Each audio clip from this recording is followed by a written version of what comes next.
આજે છે ખુશીનો બર્થડે. જય સોમનાથ. પહેલો બર્થડે સેલિબ્રેટ કર્યો તો એટલે સેકન્ડ બર્થડે સેલિબ્રેટ કરવાનો તો કઈ વિચાર નથી. એ કમ્ફર્ટેબલ એ ઓછી થાય છે. હું રેડી થઈ ગઈ છું અને ખુશીને ઉઠવાની રાહ જોઉં છું. ત્યાં એને બધા કમ્ફર્ટેબલ જ કપડાં ગમે છે એટલે જીન્સ ને ટોપ સિમ્પલ જ લીધા હતા.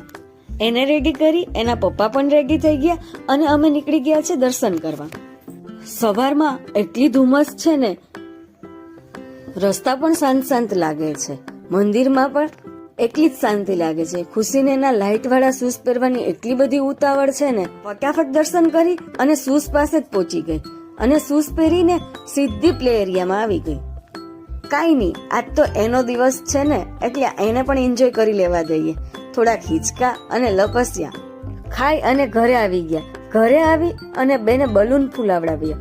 એને પણ ખબર પડી ગઈ લાગે છે કે આમાં બલૂન તો જોઈએ જ.